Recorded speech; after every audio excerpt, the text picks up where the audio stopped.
Hello শিক্ষার্থী বন্ধুরা, আসসালামু আলাইকুম। আবারও চলে এসেছি তোমাদের সাথে আলোচনা করতে জীববিজ্ঞান দ্বিতীয় পত্র, যেটা কিনা আমাদের প্রাণীবিজ্ঞান, সেখানে তৃতীয় অধ্যায় পরিপাক ও শ্বসন নিয়ে। আজকে আমি মেহেদী ইসলাম হৃদয়, ঢাকা মেডিকেল কলেজ তোমাদের সাথে আছি ও আমাকে সহযোগিতা করেছে ফারিয়া তাহসিন সাবা। তাহলে শুরুতেই আমরা জেনে নিই পরিপাক বলতে আমরা আসলে কি বুঝি। যে জৈব রাসায়নিক প্রক্রিয়ায় জটিল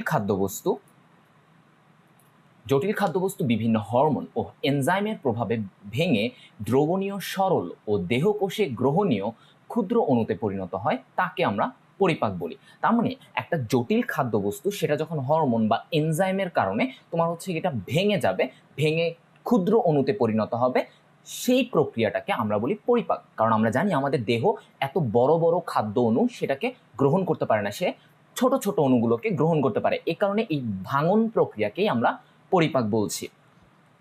তাহলে এবার দেখো, একটা খাদ্য যখন মুখ দিয়ে প্রবেশ করে এটা অন্ননালী হয়ে তোমার হচ্ছে গিয়ে পাকস্থলী, দেন এখানে ক্ষুদ্রান্ত্র যাবে, ক্ষুদ্রান্ত্র থেকে দেখো এখানে ক্ষুদ্রান্ত্র পেঁচিয়ে গিয়ে ও কোথায় যাবে, ও যাবে বৃহদান্ত্রে, ও বৃহদান্ত্রে গিয়ে তোমার হচ্ছে গিয়ে ফাইনালি ও এই খাদ্যটা তোমার হচ্ছে মল হয়ে তোমার হচ্ছে আমাদের পায়ু ছিদ্র দিয়ে বের হয়ে যাবে। তাহলে এই যে জিনিসটা, এই পুরোটাই হচ্ছে গিয়ে আমাদের পরিপাকতন্ত্রেরই অংশ, একদম মুখ থেকে পায়ু পর্যন্ত সবটাই আমাদের কিন্তু তোমার হচ্ছে অংশ। এখন আসো, এই পরিপাকটা আমাদের মূলত দুইভাবে সম্পন্ন হতে পারে। প্রথমত সেটা হলো যান্ত্রিক পরিপাক, যে প্রক্রিয়ায় খাদ্যবস্তু পেশি বা দাঁতের সাহায্যে ক্ষুদ্র টুকরো করা হয়, সেটাকে আমরা বলি যান্ত্রিক পরিপাক। আমরা প্রায় আমাদের যে খাবারগুলো খাই, খাবারগুলো কিন্তু আমরা দাঁত দিয়ে বা আমাদের এই দাঁত দিয়ে আমরা এটাকে ভেঙে ফেলি, দেন তোমার হচ্ছে জিহ্বা দিয়ে এটাকে মিশাই। এই যে জিনিসগুলো আমরা করি, এটাকে বলি আমরা হচ্ছে গিয়ে যান্ত্রিক পরিপাক। তাহলে এখানে দেখো, মনে করো এটা হচ্ছে একটা বড় খাদ্যকণা ছিল তোমার মুখের ভিতরে, তুমি প্রবেশ করাচ্ছ। এটা কি হবে, আমাদের এই যে দাঁত জিহ্বার কারণে তোমার হচ্ছে এটা ক্ষুদ্র ক্ষুদ্র কণায় ভেঙে যাবে। তাহলে এই জিনিসটাকে আমরা বলি যান্ত্রিক পরিপাক, মানে যন্ত্র। এখানে তোমার দাঁতটা হলো তোমার যন্ত্র।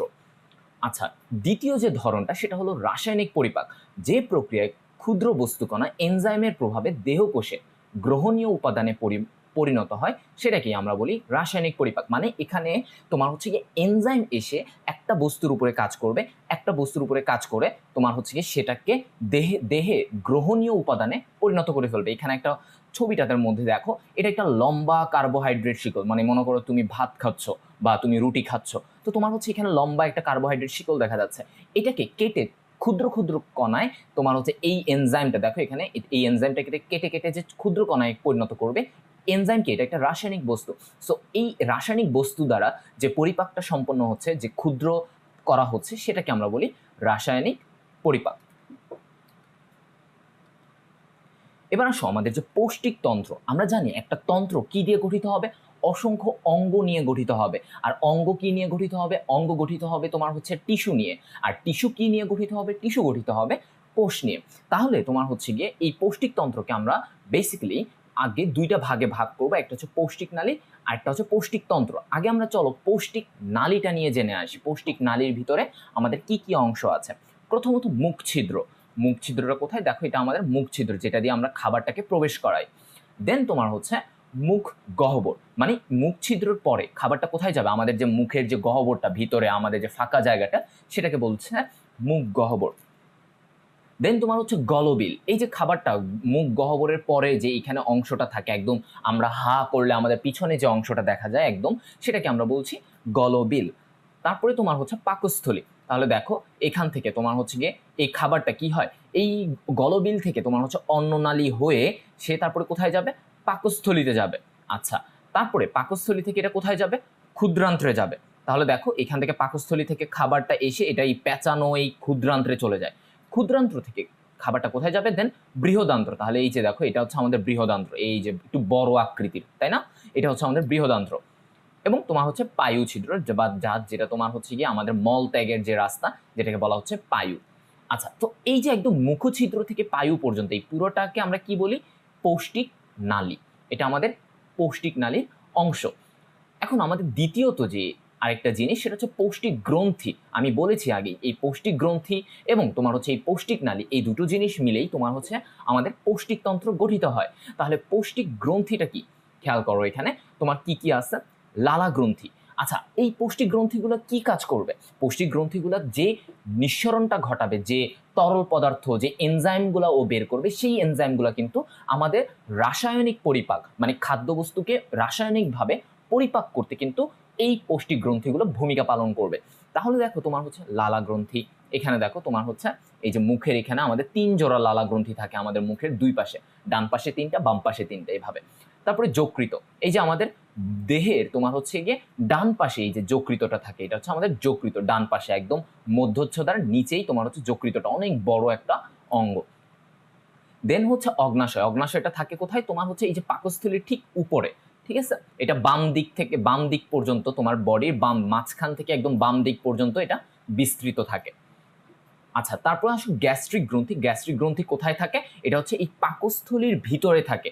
পাকস্থলীর ভিতরে, এই যে দেখো এখানে আমরা ভিতর থেকে এই ছবিটা দেখাচ্ছি, এটা হলো তোমার হচ্ছে একটা গ্যাস্ট্রিক গ্রন্থি। এরকম অসংখ্য গ্যাস্ট্রিক গ্রন্থি পাকস্থলীর ভেতরে থাকে।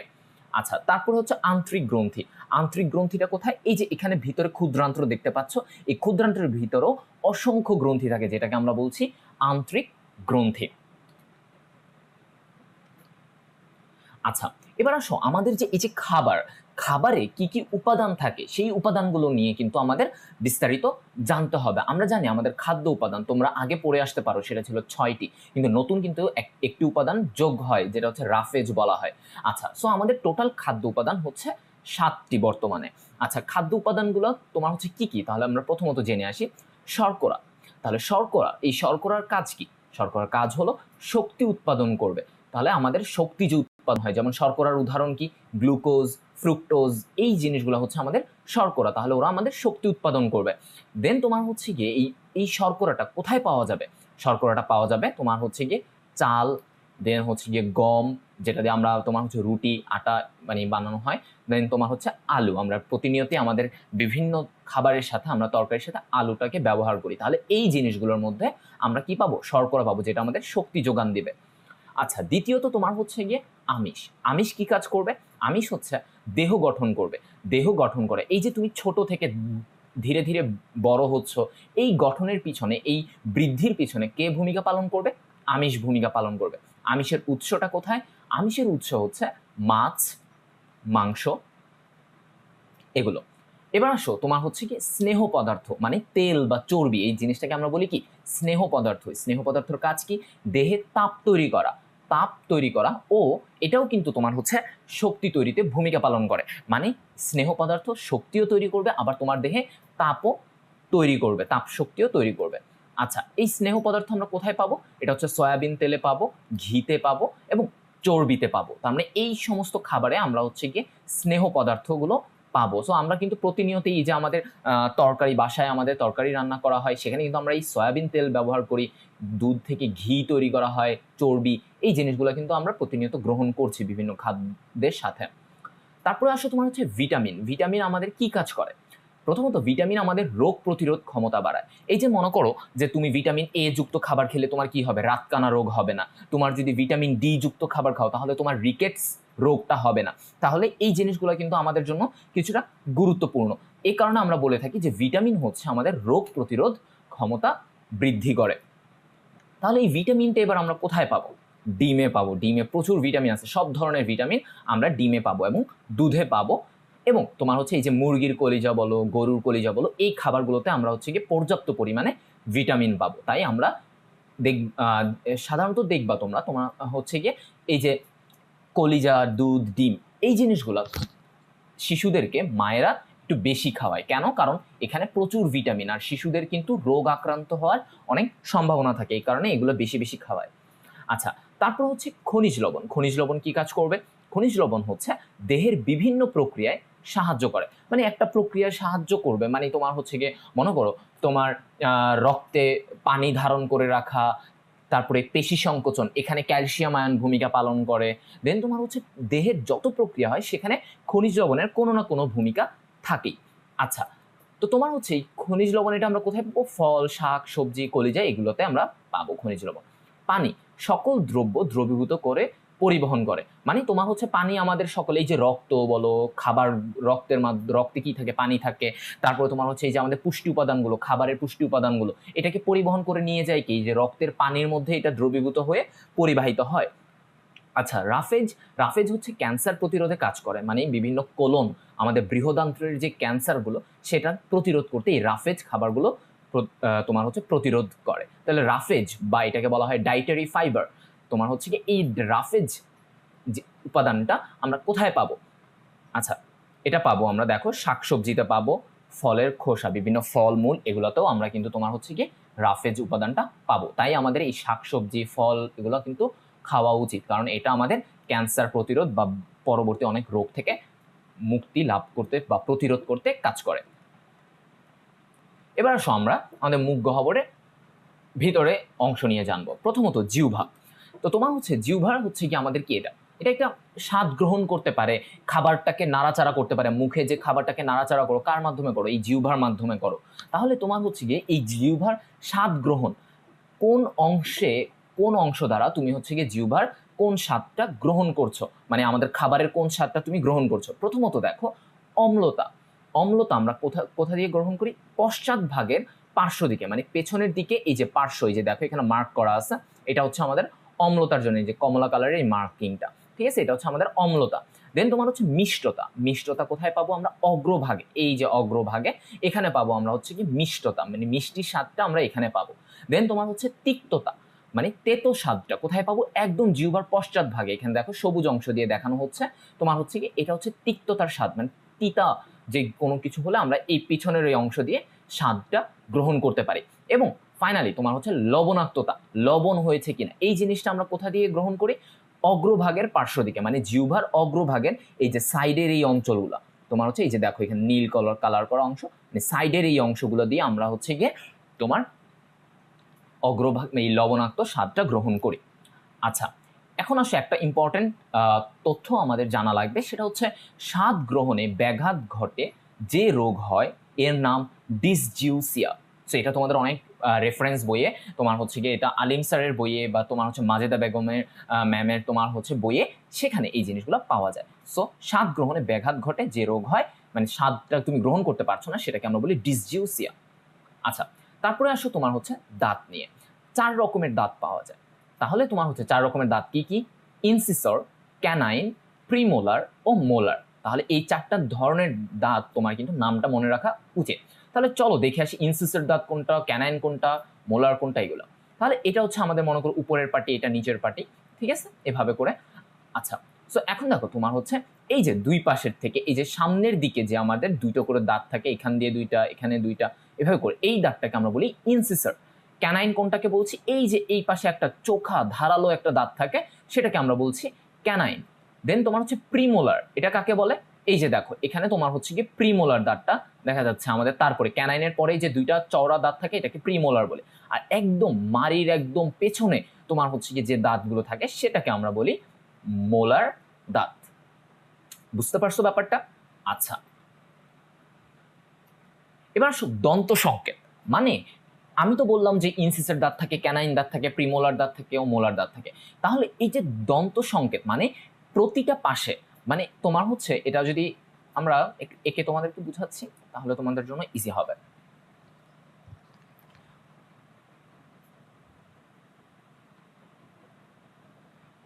মনে করো এটা তোমার উপরের পাটির দাঁত, এখানে তোমার হচ্ছে নিচের পাটির দাঁত। হ্যাঁ, সো উপরের পাটির এই দাঁতের এই অংশটাকে যদি তুমি অর্ধেক করো, মানে এইখান থেকে মাঝখানে একটা লাইন দাও, নিচের পাটি তো মাঝখানে একটা লাইন দাও, তাহলে উপরের পাটি এবং নিচের পাটির দাঁতটা কয়টা ভাগে ভাগ হচ্ছে বলো তো? এখানে একটা ভাগ হচ্ছে 1 2 3 4। তাহলে আমার হচ্ছে এখানে কয়টা ভাগ হলো? 4টা ভাগ হলো। এই প্রতিটা ভাগে কতটা কোন দাঁত কয়টা করে থাকে, সেটাই হলো আমাদের দন্ত সংকেত। মানে আমাদের হচ্ছে গিয়ে ইনসিসর দাঁত কয়টা থাকবে, এই ইনসিসর দাঁত কয়টা থাকবে, ক্যানাইন দাঁত কয়টা থাকবে, প্রিমোলার দাঁত কয়টা থাকবে, মোলার দাঁত কয়টা থাকবে, এই প্রতিটা ভাগে, মানে এইটা একটা ভাগ, এই ভাগে এরা কতটা করে থাকবে, এই জিনিসটাকে যে একটা সংকেত, সেটাকে আমরা বলছি দন্ত সংকেত। তাহলে বয়স্কদের জন্য দেখো তোমার হচ্ছে গিয়ে 2 1 2 3, এটা দিয়ে কি বোঝানো হচ্ছে? 2টা ইনসিসর, একটা ক্যানাইন থাকবে, 2টা প্রিমোলার আর 3টা মোলার, মানে একটা পাশে, তাহলে এখানে তোমরা ছবিটাতে দেখতে পাচ্ছ যে তোমার হচ্ছে এখানে এই যে দেখো দুইটা ইনসিসার দাঁত আছে, এখানে দুইটা ইনসিসার, দেন তোমার হচ্ছে এখানে একটা ক্যানাইন দাঁত প্রতিটা পাশে। এটা কিন্তু কি এক পাশে, রাইট? এই পাশের বোঝানো হচ্ছে এই পাশে, আবার এই পাশেও দেখবা সেম। সো 2 1 2 3 মানে প্রিমোলার এখানে কয়টা? দুইটা, আবার মোলার কয়টা থাকবে? তিনটা। এভাবে করে তোমার হচ্ছে প্রতি পাশে আমার টোটাল কয়টা দাঁত হলো? তোমার হচ্ছে 8টা দাঁত হলো। তাহলে আমরা একটু আগে পড়েছি যে 4টা খণ্ড ছিল আমাদের, উপরের পাটি এবং নিচের পাটিকে আমরা 4টা খণ্ডে ভাগ করতে পারি। তাহলে প্রতিটা খণ্ডে যদি 8টা দাঁত থাকে তাহলে 8 × 4 আমার হচ্ছে গিয়ে 32টা দাঁত আমরা পাচ্ছি। এটা হচ্ছে বয়স্কদের জন্য, যারা পূর্ণবয়স্ক। এখন আসো 5 বছরের নিচে শিশুদের, যারা শিশু, তাদের কি 32টা দাঁত থাকবে? না। তাহলে তাদের দন্ত সংকেতটা হচ্ছে, খেয়াল করো এখানে 2 1 0 2, তার মানে ওদের তোমার হচ্ছে প্রিমোলার দাঁতটা থাকে না। তার মানে ওদের এই যে দেখো এখানে তোমার হচ্ছে ইনসিসার, দেন ক্যানাইন একটা, আর হচ্ছে গিয়ে মোলার দুইটা থাকে। তাহলে ওদের কয়টা প্রতিটা ভাগে, 4টা ভাগের মধ্যে প্রতিটা ভাগে ওদের কয়টা করে দাঁত থাকছে? 5টা করে দাঁত থাকছে। তাহলে 5টা যদি দাঁত থাকে তাহলে ওদের 4টা অংশে, 4টা ভাগে 5 × 4 20টা দাঁত থাকবে। আশা করি তোমরা এই পার্টটা বুঝতে পেরেছো। তাহলে আমরা এখন জানবো যেটা, সেটা হচ্ছে মুখ গহ্বরে তোমার হচ্ছে যান্ত্রিক পরিপাক নিয়ে।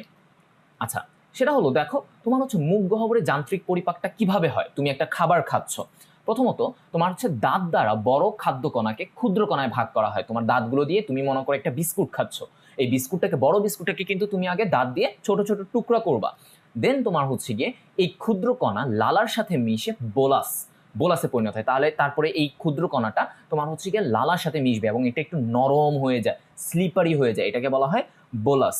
অ্যান্ড দেন তোমার হচ্ছে জিহ্বা ও শক্ত তালুর সংস্পর্শে খাদ্য পেছনে যায়। তাহলে তোমার হচ্ছে জিহ্বা এবং শক্ত তালুর সাথে এটা ধাক্কা খেতে খেতে, দেখো এখানে ছবিটা অ্যানিমেশনের মধ্যে, এটা খাবারটা খাচ্ছে, এটা জিহ্বার সাথে তোমার দাঁত দিয়ে কামড়ানোর পরে গ্র্যাজুয়ালি তালুর সাথে ধাক্কা লেগে এটা পেছনে চলে যাচ্ছে। তাহলে এটাই ছিল তোমার হচ্ছে মুখ গহ্বরে যান্ত্রিক পরিপাক।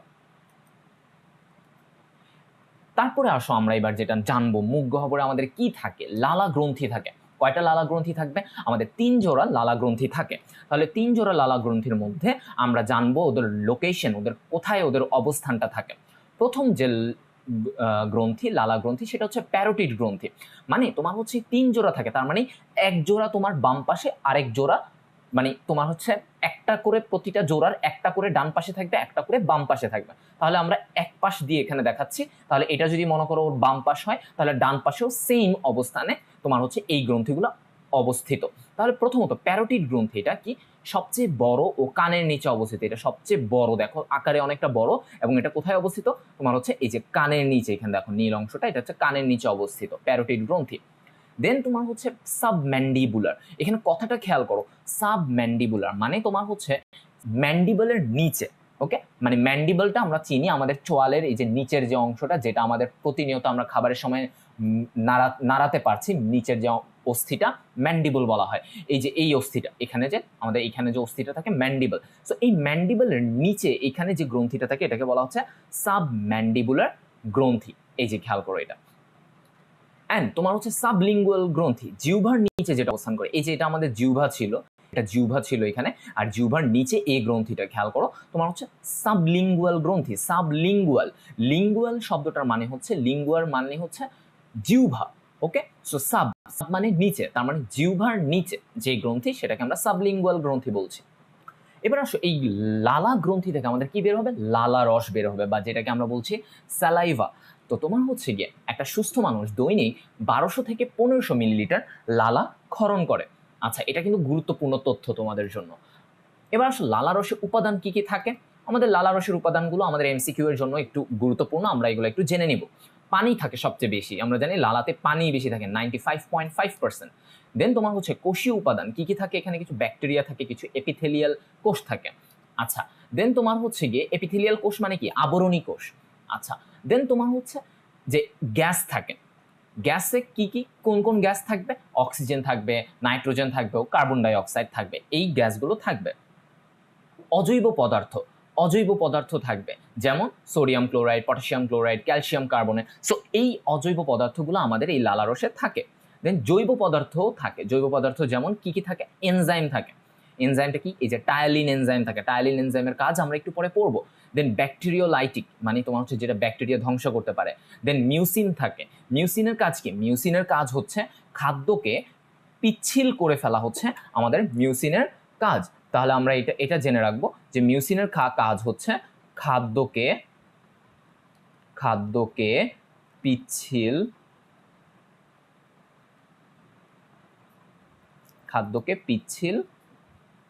করা। ঠিক আছে, তাহলে এটা হচ্ছে আমাদের মিউসিনের কাজ। এই কারণে আমাদের খাবারগুলো একটু পিচ্ছিল হয়ে যায়। এখন আসো তোমার হচ্ছে লালার কাজ কি। তাহলে আমরা এটা জানলাম যে লালার উপাদানগুলো কি ছিল, তাহলে এখন হচ্ছে লালার কাজ কি। মুখকে সিক্ত রেখে কথা বলতে সাহায্য করে। এই যে আমি কথা বলছি, এই কথা বলার জন্য আমার মুখ যদি শুকনা থাকতো বা তোমার হচ্ছে ভেজা না থাকতো তাহলে আমার জন্য কথা বলতে কষ্ট হতো। তাহলে কথা বলতে কিন্তু এই মুখটাকে ভেজা ভেজা রেখে তোমার হচ্ছে কথা বলতে সাহায্য করে এই লালা রস। দেন তোমার হচ্ছে মিউসিন পদার্থ খাদ্যকে পিচ্ছিল করে ফেলে। তাহলে আমরা একটু আগে এটাই জেনে আসছি যে মিউসিন পদার্থ এটাকে পিচ্ছিল করে ফেলে। টাইলিন এনজাইম দিয়ে শর্করাকে ভাঙা যায়। তাহলে টাইলিন এনজাইম শর্করাকে ভেঙে দিচ্ছে। দেন লাইসোজাইম যে থাকে, লাইসোজাইম একটা এনজাইম থাকে যেটা তোমার হচ্ছে লালাতে থাকে, সেটা কি করে? ব্যাকটেরিয়াকে ধ্বংস করে দেয়। মনে করে এটা একটা ব্যাকটেরিয়া, এটা লাইসোজাইম, সো লাইসোজাইমটা এসে ব্যাকটেরিয়াকে একদম ধ্বংস করে দিচ্ছে। আমাদের মুখে খাবারের মধ্যে যদি কোনো ব্যাকটেরিয়া থেকে থাকে তাহলে সেই ব্যাকটেরিয়াকে ধ্বংস করে দিচ্ছে এই লাইসোজাইম। সো এইগুলো হচ্ছে আমাদের লালারসের কাজ। এবার আসো মুখ গহ্বরের রাসায়নিক পরিপাক বলতে। রাসায়নিক পরিপাকের মধ্যে যেমন কি আছে, তোমার হচ্ছে জটিল শর্করা, মানে জটিল শর্করা ভেঙে ম্যালটোজে পরিণত হবে। তাহলে এটা কে করে দিবে? টায়ালিন করে দিবে। তোমার হচ্ছে জটিল শর্করাকে ম্যালটোজ। জটিল শর্করা আর ম্যালটোজ কি? ম্যালটোজ হচ্ছে একটা দুইটা গ্লুকোজ বিশিষ্ট একটা যৌগ হচ্ছে এই ম্যালটোজ। আচ্ছা দেখো এখানে ম্যালটোজ হচ্ছে আমাদের দুইটা গ্লুকোজ মিলে তোমার হচ্ছে একটা ম্যালটোজ গঠিত হয় এখানে। ঠিক আছে, আচ্ছা দেন তোমার হচ্ছে গিয়ে এখানে ম্যালটোজ থেকে কি হয়? এই ম্যালটোজটা আবার ম্যালটেজ এনজাইমের মাধ্যমে তোমার হচ্ছে এটা গ্লুকোজে পরিণত হচ্ছে। কারণ আমরা বলেছি ম্যালটোজে কি থাকে? দুইটা গ্লুকোজ থাকে। তাহলে ম্যালটোজকে ভাঙলে আমরা কয়টা গ্লুকোজ পাবো? দুইটা গ্লুকোজ পাচ্ছি এখানে।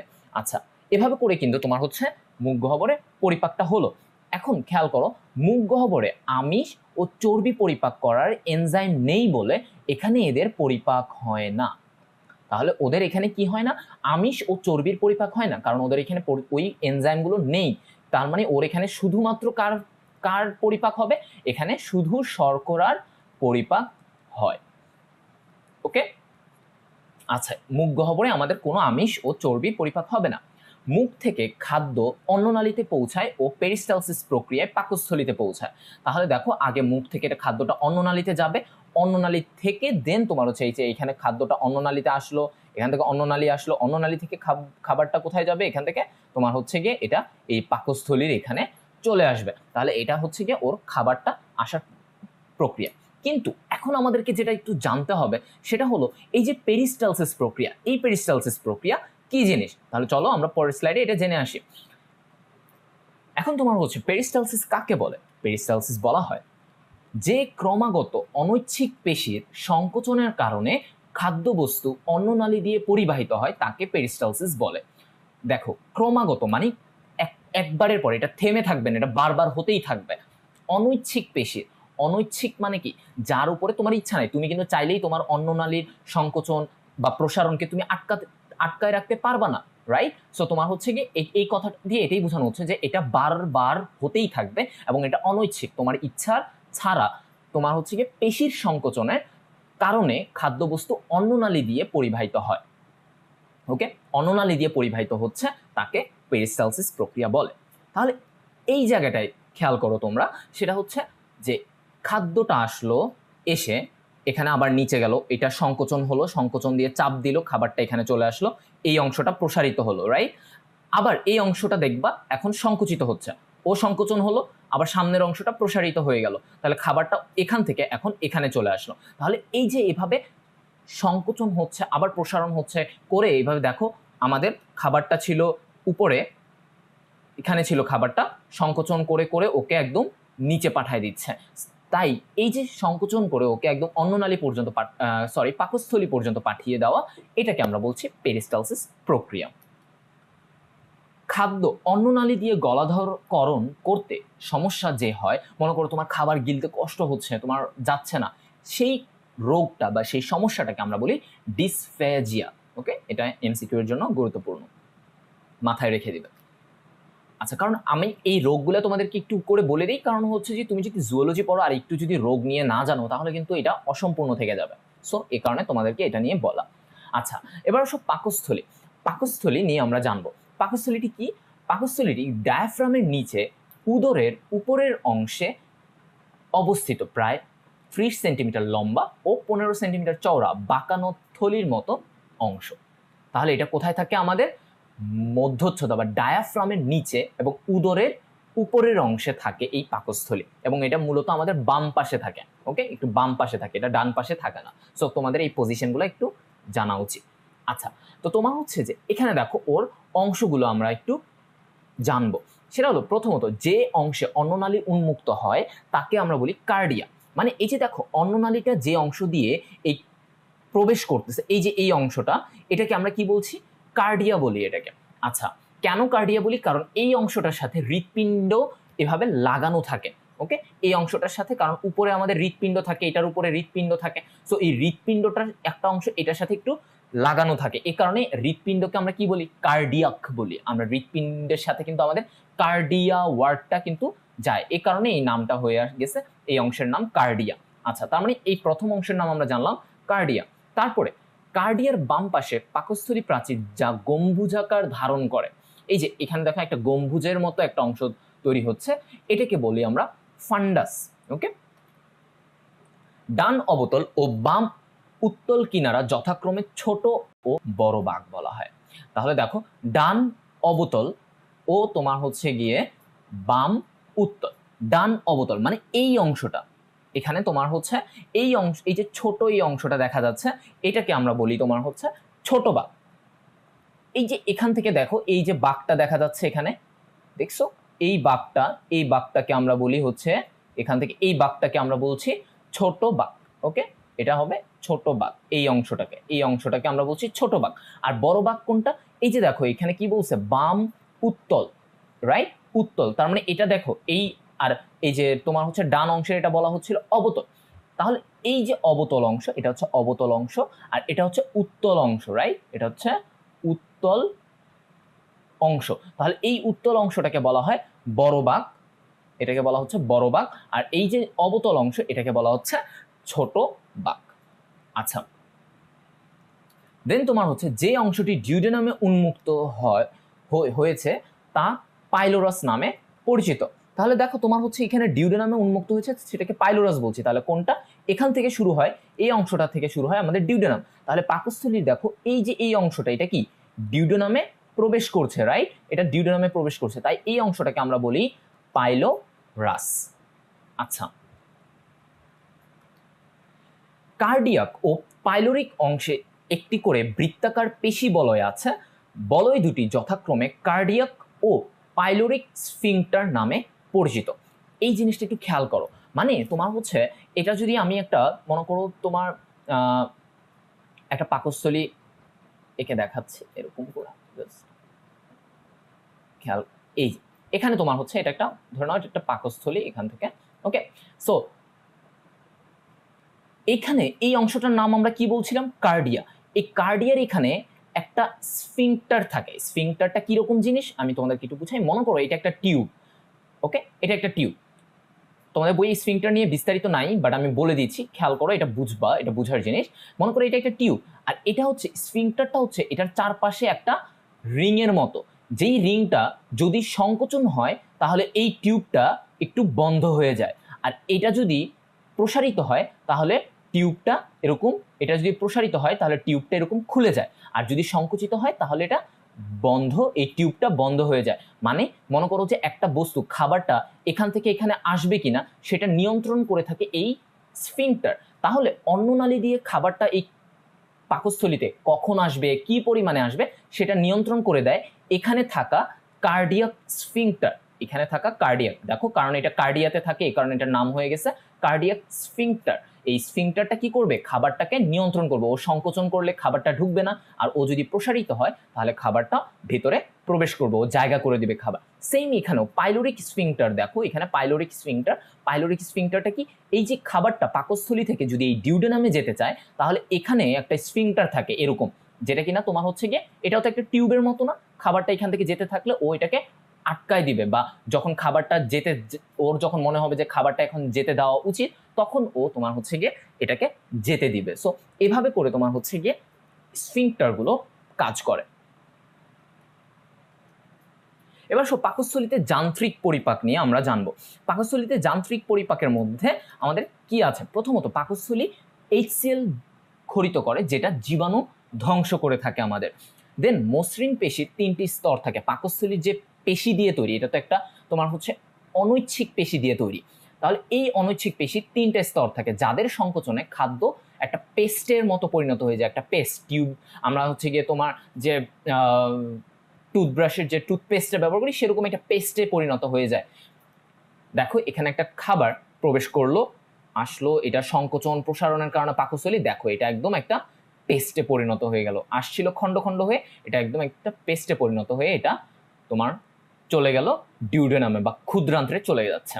আচ্ছা, তো এখন আসো গ্যাস্ট্রিক জুস খাদ্যের সাথে মিশে এখান থেকে এই যে পাকস্থলী থেকে কি বের হয়, গ্যাস্ট্রিক জুস বের হয়। এই গ্যাস্ট্রিক জুস খাদ্যের সাথে মিশে ঘন স্যুপের মতো একটা মিশ্রণ তৈরি করে। একটু আগে তোমরা যেটা দেখছিলা এখানে মিশ্রণ একটা তৈরি হয়ে যাচ্ছিল, এইটার সাথে সংকোচন হয়ে এটার সাথে এই গ্যাস্ট্রিক জুস মিশ্রিত হয়ে একটা মিশ্রণ তৈরি হয়, যেটাকে বলা হয় কাইম।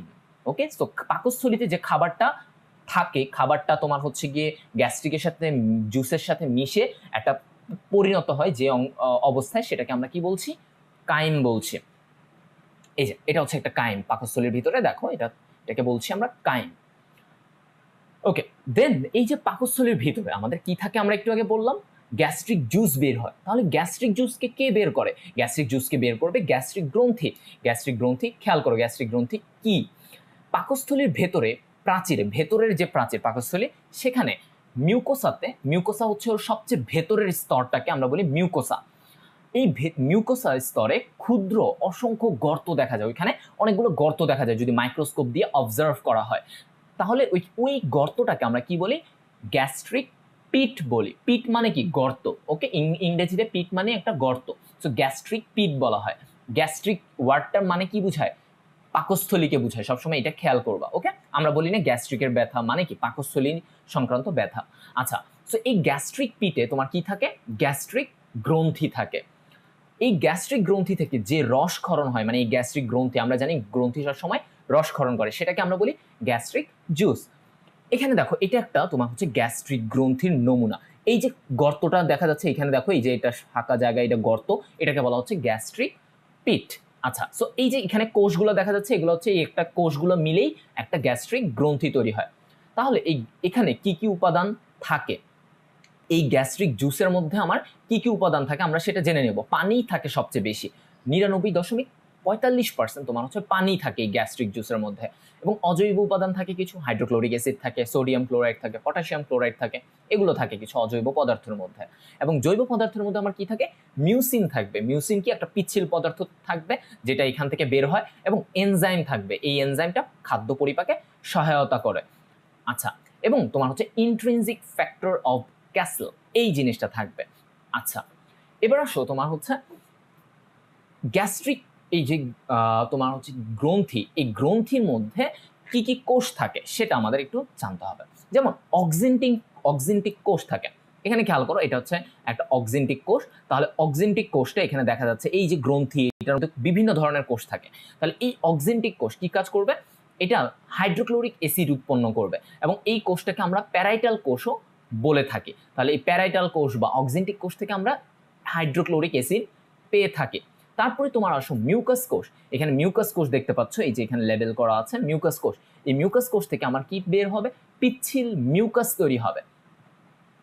আচ্ছা, দেন তোমার হচ্ছে যে এখানে আর্জেন্টাফিন কোষ থাকে। এই আর্জেন্টাফিন কোষ, এখানে দেখো এই যে নীল অংশটা, এটা হচ্ছে আর্জেন্টাফিন কোষ। এই আর্জেন্টাফিন কোষ হচ্ছে গ্যাস্ট্রিক ইন্ট্রিনজিক ফ্যাক্টর, মানে এই গ্যাস্ট্রিক জুসকে তৈরি করতে, এই গ্যাস্ট্রিক জুসকে উদ্দীপিত করতে, যেন এটা ক্ষরণ হয়, সেটার জন্য এই ফ্যাক্টরটা কাজ করে। তাহলে এই ফ্যাক্টরটা কার থেকে বের হয়? আর্জেন্টাফিন কোষ থেকে। এখানে আর্জেন্টাফিন কোষটা আমরা দেখতে পাচ্ছি।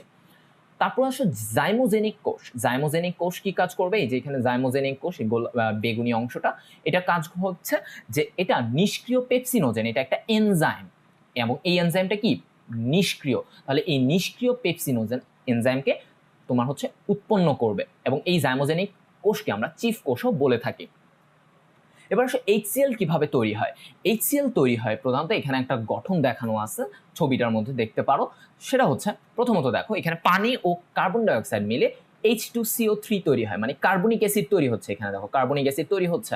দেন এই কার্বনিক অ্যাসিডটা তোমার হচ্ছে যে বাইকার্বনেট আয়ন ও H+ পরিণত হচ্ছে। বাইকার্বনেট আয়ন ও H+ পরিণত হচ্ছে।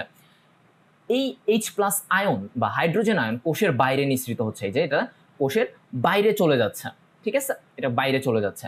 রক্ত থেকে ক্লোরাইড আয়ন এসে হাইড্রোজেনের সাথে মিলে HCl তৈরি করে। তাহলে রক্তে, এখানে আমাদের রক্ত থাকে, এই রক্ত থেকে তোমার হচ্ছে ক্লোরাইড আয়নটা কি হচ্ছে, এটা এই যে কোষ থেকে বের হয়ে এখানে হাইড্রোজেন আয়ন আছে, এই হাইড্রোজেন আয়নের সাথে এই ক্লোরাইড আয়নটা মিলে HCl তৈরি করে ফেলছে। তাহলে এটা কিন্তু তোমাদের বইয়ে নাই, কিন্তু আমি তোমাদের এটা বুঝায় রাখলাম যে একটা HCl কিভাবে তৈরি হচ্ছে। এটা যদি তোমরা জেনে রাখতে পারো তাহলে এটা তোমাদের জন্য খুবই ভালো হয়, এবং তোমাদের এটা আগ্রহটা বেড়ে যাবে।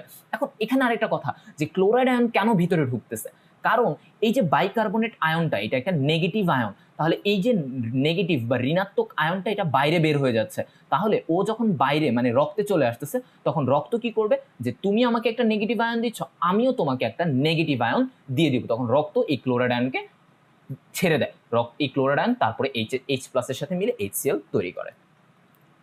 এবার আসো তোমার হচ্ছে গ্যাস্ট্রিক জুসের কাজ কি। আমরা তো পড়লাম গ্যাস্ট্রিক জুস কি, এটা জিনিসটা কি। তাহলে গ্যাস্ট্রিক জুসের কাজ হচ্ছে HCl, এই যে হাইড্রোক্লোরিক অ্যাসিডটা থাকে, এটা জীবাণু ধ্বংস করবে ও খাদ্যকে অম্লীয় করবে, কারণ এটা একটা অম্ল, সো খাদ্যকে অম্লীয় করে ফেলে এবং জীবাণুকে ধ্বংস করে ফেলবে। HCl আসলো, এসে জীবাণুটাকে ধ্বংস করে দিল। এবার আসো তোমার HCl নিষ্ক্রিয় পেপসিনোজেনকে পেপসিনে পরিণত করে। পেপসিনোজেন এই এনজাইমটা কিন্তু নিষ্ক্রিয়, এটা কোনো কাজ করতে পারে না, তাহলে এটাকে সক্রিয় পেপসিনে পরিণত করে দেয় কে? এই HCl।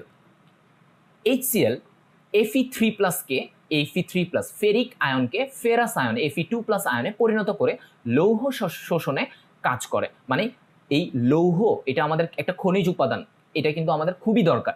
এই জিনিসটাকে শোষণে আমাদের HCl ভূমিকা পালন করে, এবং রেনিন এনজাইম দুধ পরিপাকে সাহায্য করে। পেপসিন প্রোটিনকে পেপটোনে পরিণত করে। এই যে পেপসিন এনজাইমটা দেখতে পাচ্ছ, এই পেপসিনটা কি করবে, তোমার হচ্ছে প্রোটিনকে ভেঙে একটা ক্ষুদ্র যৌগ পেপটোনে পরিণত করে ফেলবে। এবং তারপরে গ্যাস্ট্রিক জুস পাকস্থলীর প্রাচীর রক্ষা করে। এই যে গ্যাস্ট্রিক জুসগুলো, এটা কি করে, পাকস্থলীর প্রাচীরটাকে ধ্বংস হয়ে যাওয়া থেকে রক্ষা করতে পারে। এবার সব পাকস্থলীর রাসায়নিক পরিপাক, ওর ভিতরে রাসায়নিকভাবে কি কি পরিপাক হয়? আমিষ পরিপাক হয় এখানে। সো আমিষটা পরিপাক হয় কি, মনে করে এটা একটা বড় আমিষ, এটাকে ভেঙে ফেলবে, এটাকে পলিপেপটাইড অনেকগুলো ক্ষুদ্র ক্ষুদ্র খণ্ডে ভেঙে ফেললো। এই পলিপেপটাইডকে আরো ক্ষুদ্র ভেঙে অ্যামাইনো অ্যাসিডে পরিণত করে ফেললো। মানে একটা প্রোটিনকে ভেঙে আমি ফাইনালি কি করে ফেললাম, অ্যামিনো অ্যাসিড করে ফেললাম। কারণ আমরা জানি এই অ্যামিনো অ্যাসিডগুলো জোড়া লেগে লেগে তোমার হচ্ছে একটা পেপটাইড বন্ধন গঠন করে তোমার হচ্ছে প্রোটিন তৈরি করে। তাহলে এই প্রোটিনটাই আমরা যে খাদ্যের মাধ্যমে গ্রহণ করি, তাহলে এই প্রোটিনটাকে ভেঙে ফেলতেছে, অ্যামাইনো অ্যাসিডে পরিণত করে ফেলছে ক্ষুদ্র অংশে। তাহলে দেখো আমিষ প্লাস পানি এটার সাথে বিক্রিয়া করে এই পেপসিন এনজাইমটা কি করছে, প্রোটিওজ এবং পেপটোনে পরিণত করে ফেলছে। তাহলে এই জিনিসটা আমাদেরকে একটু মাথায় রাখতে হবে, পেপসিন কিসে পরিণত করে ফেলে, এরকম ক্ষুদ্র ক্ষুদ্র অংশে এটা ভাগ করে ফেলে, প্রোটিওজ ও পেপটোন বলা হয়। আচ্ছা, এই পেপটোনগুলোই পরবর্তীতে আবার ভেঙে গিয়ে তোমার হচ্ছে অ্যামিনো অ্যাসিড তৈরি করবে। আর এদিকে আসলে যে দুগ্ধ আমিষ কেসিন থাকে, দুধে একটা আমিষ থাকে কেসিন নাম, এটাও পানির সাথে বিক্রিয়া করে প্যারাকেসিন মানে আরেকটু ছোট ভেঙে প্যারাকেসিনে পরিণত হয়ে যায়। তাহলে এখানে পরিপাকে যে এনজাইমটা ভূমিকা পালন করে, রেনিন এনজাইম, এই দুধের আমিষকে পরিপাকে সাহায্য করে। এখানে তোমার হচ্ছে কোনো ধরনের শর্করা বিশ্লেষী এনজাইম নিঃসৃত হয় না, তাই এখানে শর্করার পরিপাক হয় না। স্নেহ পরিপাককারী এনজাইম অম্লীয় পরিবেশে কাজ করে না, এখানে কোনো স্নেহ পরিপাককারী এনজাইম এবং এখানে কাজ করবে না, কারণ স্নেহ এখানে ভাঙতে পারবে না, কারণ এখানে অম্লীয় পরিবেশ, আর এই পরিবেশে এনজাইম স্নেহকে যে ভাঙতে পারে এনজাইমগুলো সেটা কাজ করতে পারে না। ব্যতিক্রমে গ্যাস্ট্রিক লাইপেজ, এই গ্যাস্ট্রিক লাইপেজ এনজাইমটা তোমার হচ্ছে মাখনের চর্বির উপরে কাজ করতে পারে। ব্যতিক্রম, এটা এক্সেপশন। সো তোমার হচ্ছে যে এই লাইপেজটা কি করে, শুধুমাত্র মাখনের চর্বির উপরে এটা কাজ করতে পারে। এবং আমাদের আজকে লাস্ট টপিকটা সেটা হচ্ছে পাকস্থলী নিজেই কেন এনজাইম দ্বারা পরিপাক হয়ে যায় না। এই এনজাইমগুলো খাদ্য পরিপাক করছে, তাহলে ও পাকস্থলীকে কেন পরিপাক করে ফেলছে না? সেটা হলো যে এনজাইম নিঃসৃত হয় তা শুরুতে নিষ্ক্রিয় থাকে, যেমন পেপসিনোজেন, তোমার হচ্ছে ওর এনজাইমগুলো শুরুতে নিষ্ক্রিয় থাকে। এই নিষ্ক্রিয় থাকার কারণে ওই এনজাইমগুলো তোমার পাকস্থলীকে নষ্ট করতে পারে না বা ওইটাকে পরিপাক, ওইটাকে ধ্বংস করে ফেলতে পারে না। যেমন পেপসিনোজেন, এটা নিষ্ক্রিয়, এই কারণে কাজ করতে পারে না। যখন সক্রিয় হয়ে যায় তখন সেটা খাদ্যের উপরে কাজ করে, সেটা আর পাকস্থলীর উপরে কাজ করতে আসে না। এবং ভেতরের পুরো মিউকাস স্তর, ওর মিউকাস স্তরটা, ভেতরের যে স্তরটা থাকে সেটা খুবই পুরু থাকে, যেটা তোমার এই HCl দ্বারা ক্ষয় রোধ করে। এই হাইড্রোক্লোরিক অ্যাসিড কিন্তু ক্ষয় করতে পারতো, কিন্তু ওর মিউকাস স্তর এত পুরু থাকে, এত মোটা থাকে যে ও আর ক্ষতি করতে পারে না। তাহলে এটা দেখো, এটা হচ্ছে ওর পুরু মিউকাস স্তর, দেখো অনেকটা পুরু, ঠিক আছে। এই পুরুত্ব থাকার কারণে ওর HCl যে তোমার হচ্ছে অ্যাসিড, সেটা এখানে ওর কোনো ক্ষতি করতে পারবে না। তাহলে এই ছিল আমাদের আজকে পাকস্থলী পর্যন্ত ব্যাখ্যা। তাহলে আমরা নেক্সট ক্লাসে যকৃত ও অগ্নাশয় নিয়ে জানবো। তাহলে সে পর্যন্ত সবাই ভালো থাকো, সুস্থ থাকো। আল্লাহ হাফেজ।